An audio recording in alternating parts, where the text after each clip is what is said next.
तो दोस्तों, मुंबई की वो रात जब सड़कें सो रही थीं और आसमान भी चुपचाप तमाशा देख रहा था, और फिर अचानक रात के अंधेरे को चीरती हुई गोलियों की आवाज गूंज उठी।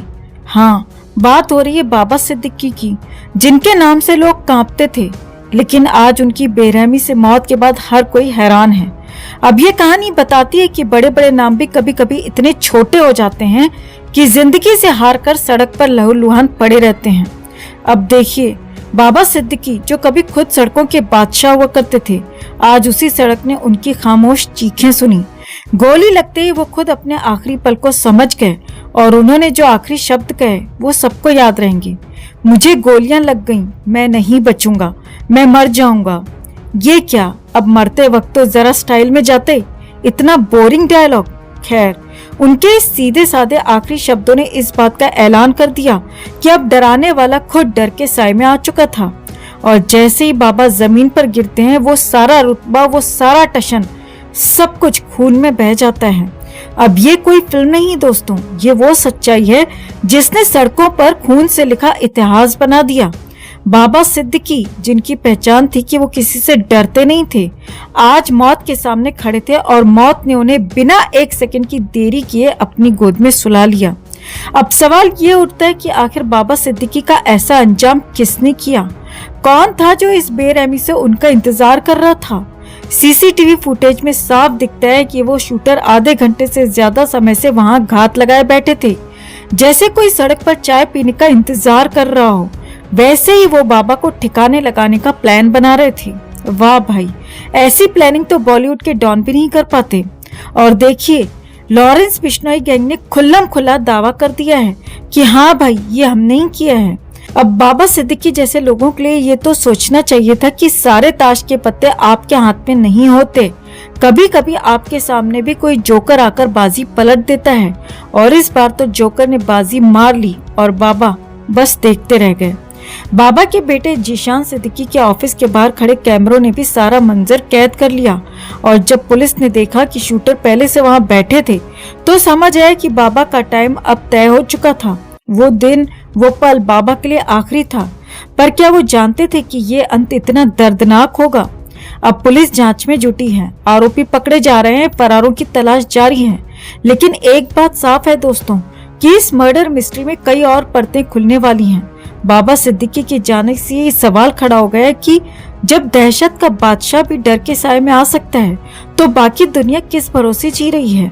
तो ये थी बाबा सिद्दीकी की आखिरी कहानी, पर शायद ये अंत नहीं है। इस केस में और भी ट्विस्ट बाकी हैं। जुड़े रहिए हमारे साथ, क्योंकि अगले अपडेट में हम आपको दिखाएंगे कि इस मर्डर के पीछे कौन कौन से नए चेहरे बेनकाब होंगे। आज हम बात करने जा रहे हैं उस घटना की जिसने पूरे महाराष्ट्र और देश को हिलाकर रख दिया। बाबा सिद्दीकी की हत्या।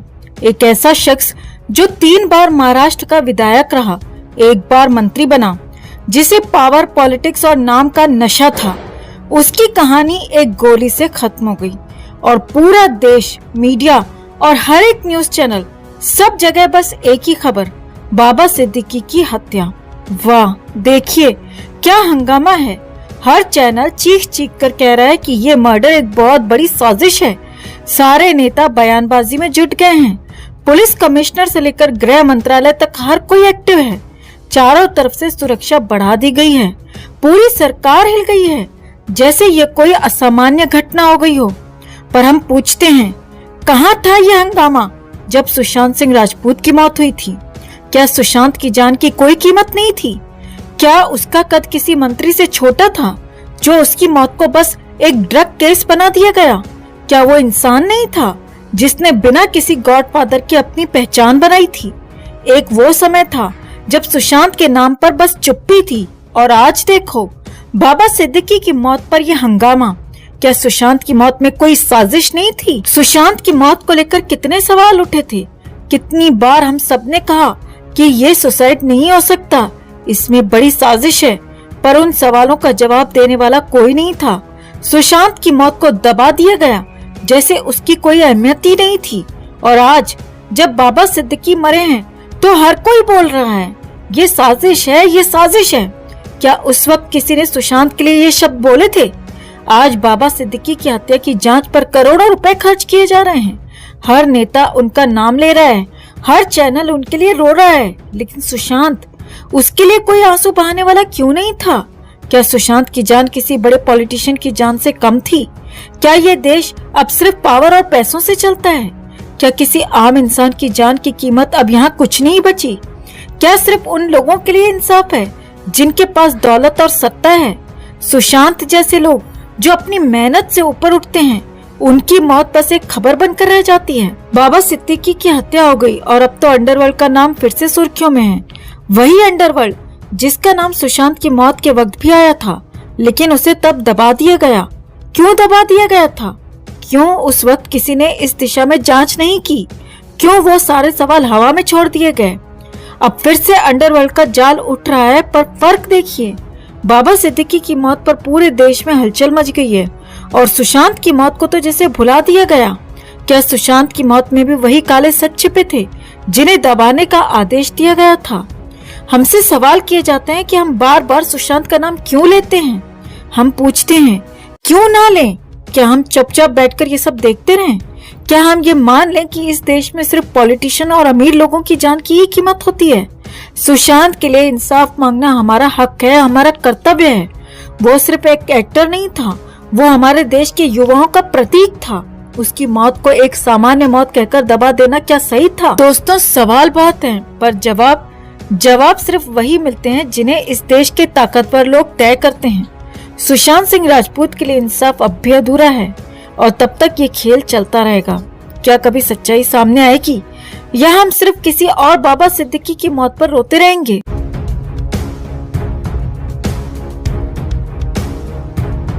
बॉलीवुड के सुपरस्टार सलमान खान एक बार फिर चर्चा में हैं, लेकिन इस पर वजह और भी गंभीर है। हाल ही में हुई बाबा सिद्दीकी की हत्या ने बॉलीवुड और राजनीतिक हलकों में भूचाल मचा दिया है। बाबा सिद्दीकी, जो कि सलमान के बेहद करीबी दोस्त और राजनीतिक रूप से प्रभावशाली व्यक्तित्व थे, की हत्या ने न सिर्फ फिल्म इंडस्ट्री बल्कि पूरे देश को झकझोर दिया है। बाबा सिद्दीकी और सलमान खान के बीच का रिश्ता काफी पुराना था। हर साल होने वाली इफ्तार पार्टी में दोनों की दोस्ती की झलक देखने को मिलती थी, लेकिन अचानक हुई इस हत्या ने सभी को चौंका दिया। सवाल ये उठता है कि इस मर्डर के पीछे असल वजह क्या थी और क्या इस पूरी साजिश में लॉरेंस बिश्नोई का हाथ है? लॉरेंस बिश्नोई पंजाब का कुख्यात गैंगस्टर पिछले कुछ समय से सलमान खान के खिलाफ बयानबाजी और धमकियां देने के कारण सुर्खियों में है। 1998 के काले हिरन शिकार मामले में सलमान का नाम आने के बाद बिश्नोई ने सलमान को अपनी हिट लिस्ट में डाल दिया था। बिश्नोई ने खुलेआम कहा था कि वो सलमान को मारकर काले हिरन की मौत का बदला लेगा, क्योंकि बिश्नोई समाज काले हिरन को धार्मिक रूप से पूजनीय मानता है। लेकिन अब सवाल यह है कि क्या बाबा सिद्दीकी की हत्या और सलमान खान को मिल रही धमकियों के बीच कोई कनेक्शन है?